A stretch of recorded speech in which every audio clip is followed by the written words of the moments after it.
Hello students, इस video में हम इलेक्ट्रोकेमिस्ट्री का एनसीईआरटी न्यूमेरिकल सॉल्व करेंगे। स्टेटमेंट देखो क्या है।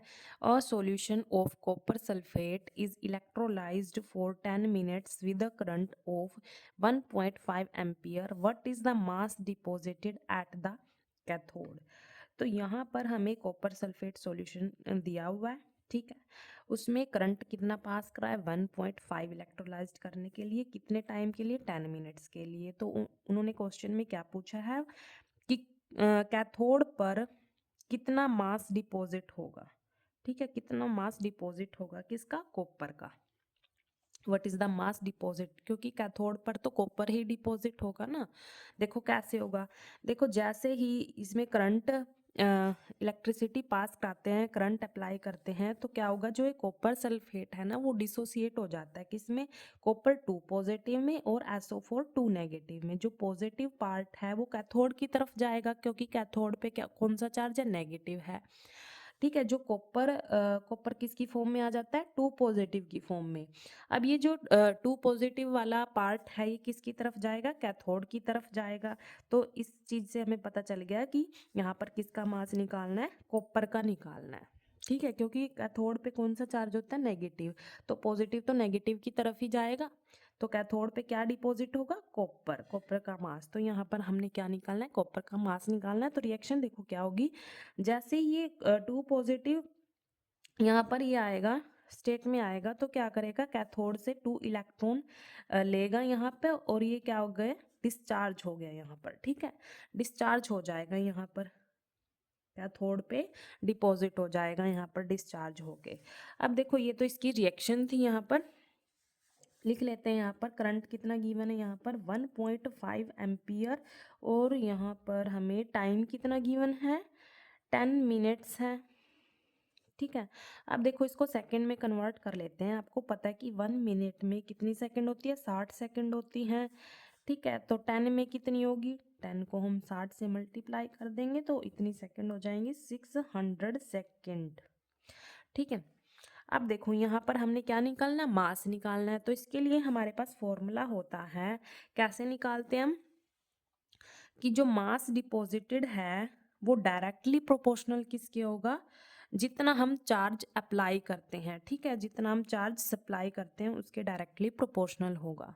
मास deposited is directly proportional to charge. तो यहाँ पर जैसे मास डायरेक्टली प्रोपोर्शनल क्यों से डिनोट करेंगे हम यहाँ पर चार्ज को, तो मास डायरेक्टली प्रोपोर्शनल टू चार्ज। अब यहाँ पर जो प्रोपोर्शनैलिटी का यहाँ से साइन हटाएंगे तो उसकी जगह हम क्या लगा लेते हैं, कांस्टेंट लगा लेते हैं, जेड से डिनोट करेंगे। और यहाँ पर क्या आ गया, तो m equals to z q. ये जो mass directly proportional to charge है ये किसके अकॉर्डिंग है, फर्स्ट लॉ ऑफ फैराडे के अकॉर्डिंग हमारे पास ये फॉर्मूला बन जाता है। अब देखो जो ये जेड है ये क्या है, जेड को हम क्या बोलते हैं, electrochemical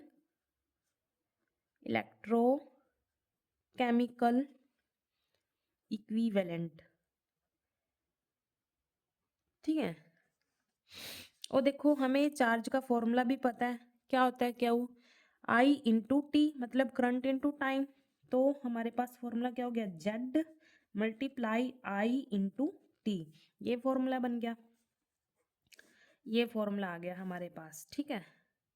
according to first law of Faraday के अकॉर्डिंग हमारे पास क्या होता है, ये रिलेशन होता है कि जो मास डिपॉजिट होता है वो डायरेक्टली प्रोपोर्शनल किसके होता है, चार्ज के इक्वल होता है, ठीक है। तो उससे हमने ये फॉर्मूला निकाल लिया। अब देखो हमारे पास करंट भी गिवन है, टाइम भी गिवन है, तो ये जेड है ये कहाँ से निकालेंगे हम, तो ये देखो इसको निकालने के लिए जो जेड है वो इलेक्ट्रोकेमिकल इक्विवेलेंट है। तो इसका फॉर्मूला होता है equivalent equivalent weight, equivalent weight divide by Faraday's constant, Faraday's constant, ये इसका फॉर्मूला होता है, ठीक है। अब जो ये इक्विवेलेंट वेट है ये कैसे निकालेंगे, ये +1 क्लास में सिखाया जाता है। इक्विवेलेंट उसका फॉर्मूला होता है इक्विवेलेंट वेट का भी, +1 क्लास में इसको सिखाया जाता है अच्छे से। मोलर मास, अच्छा किसका है इक्विवेलेंट वेट, जिसका भी हम मास निकालेंगे ना उसी की लेंगे सब चीजें, ठीक है। तो इक्विवेलेंट वेट का फॉर्मूला क्या होगा, molar mass of copper divide by charge on ions, क्या आएगा, चार्ज ऑन आयंस। आयंस क्या है यहाँ पर, कॉपर 2 पॉजिटिव है, मतलब उसके ऊपर कितना चार्ज होगा। ठीक है, तो हम पहले क्या करेंगे, जो ये इक्विवेलेंट वेट है इसी को निकाल लेते हैं। जो मोलर मास होता है ना कॉपर का, वो कितना होता है, 63 होता है। ठीक है, मोलर मास कितना होता है कॉपर का, 63 होता है। यहाँ पर क्वेश्चन में गिवन नहीं है, ये आपको पता होना चाहिए। अब देखो यहाँ पर जो आयन है, यहाँ पर ये आयन है, इसके ऊपर चार्ज कितना है, 2 है, तो चार्ज ऑन आयंस 2 आ जाएगा यहाँ पर। ठीक है, तो ये हमारे पास क्या आ गया, इक्विवेलेंट वेट आ गया।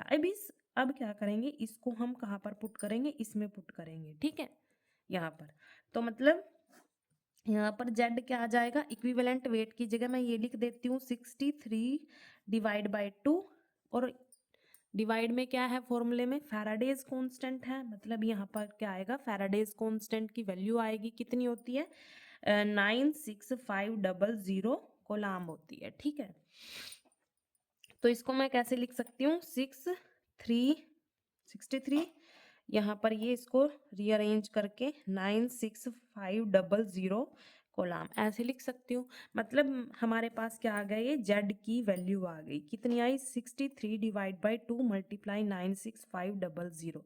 इसको मैंने यहाँ पर सोल्व नहीं किया, हम यहाँ पर सोल्व कर देंगे। ठीक है, एक साथ सोल्व कर देंगे इसको।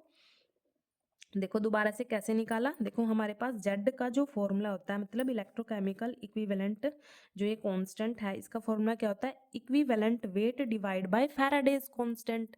अब हमें इक्विवेलेंट वेट भी पता होना चाहिए। ठीक है, इक्विवेलेंट वेट का फॉर्मूला क्या होता है, molar mass divide by charge on ions. Molar mass copper का कितना होगा, 63, और आयन क्या है यहाँ पर, कॉपर 2 पॉजिटिव है, उस पर चार्ज कितना है, 2। तो हमने इक्विवेलेंट वेट आसानी से निकाल लिया। अभी सिर्फ इक्विवेलेंट वेट को हम इसमें पुट कर देंगे। ठीक है, यहाँ पर मैंने पुट कर दिया यहाँ पर। ठीक है, अब डिवाइड में क्या है, फैराडेज कांस्टेंट, ये आ गया 96500 कोलाम। इसको रीअरेंज करके ऐसे लिख दिया। अब यहाँ से हमें क्या पता चल गया, जेड की वैल्यू पता चल गई, और क्वेश्चन में हमें करंट भी गिवन है, टाइम भी गिवन है, तो सारी वैल्यूज को इस फॉर्मूले में पुट कर देंगे। यहाँ पर Z कितना है, 63 डिवाइड में 2 मल्टीप्लाई 96500 कोलाम मल्टीप्लाई, यहाँ पर करंट कितना गिवन है, 1.5 एम्पियर, और यहाँ टाइम कितना है, 600 सेकेंड है यहाँ पर टाइम। ठीक है,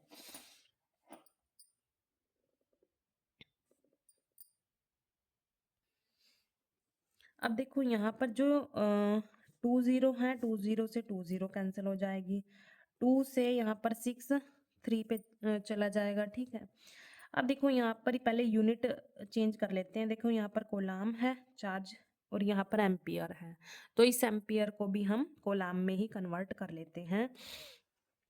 कैसे, देखो करंट का जो फॉर्मूला होता है वो क्या होता है, मतलब आई का formula Q divide by T, और इसकी यूनिट क्या होती है, करंट की एम्पियर, और कोलाम की कितनी होती, सॉरी चार्ज की कितनी होती है कोलाम, टाइम की कितनी होती है सेकंड।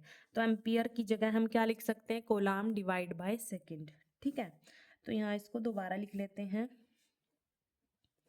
965 बचा यहाँ पर नीचे, और कोलाम मल्टीप्लाई 1.5, यहाँ कितना है, coulomb divide by second, multiply यहाँ कितना है, 3 सेकंड।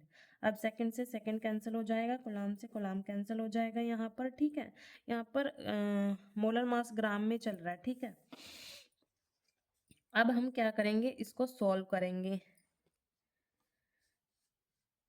जो हमारे पास ऊपर वाली टर्म है ना, इनको हम मल्टीप्लाई कर लेते हैं। मल्टीप्लाई करने पर क्या आएगा, 283.5 ग्राम डिवाइड बाय 965 आ जाएगा यहाँ पर, 965।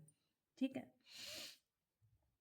अब इसको डिवाइड कर लेते हैं, तो कितना आएगा, 0.2937 ग्राम आ जाएगा। ठीक है, अब यहाँ पर देखो जो ये डिजिट है, ये क्या है, 5 से बड़ा है, तो अगर ये जो डिजिट होता है 5 से बड़ा होता है, तो उससे नेक्स्ट वाले डिजिट में हम 1 ऐड कर देते हैं। तो हम इसको रीअरेंज करके क्या लिखेंगे, राउंड ऑफ 0.2938 ग्राम। तो ये किसका मास निकाल दिया हमने, कॉपर का मास निकाल दिया, मतलब इतने ग्राम कॉपर कैथोड पे डिपॉजिट हुआ, कैथोड पे डिपॉजिट हुआ, इतने ग्राम कॉपर कैथोड पे डिपॉजिट हुआ जब इतना करंट सप्लाई किया और इतने टाइम के लिए, ठीक है। तो ये हमने मास निकाल दिया कॉपर का। Thank you.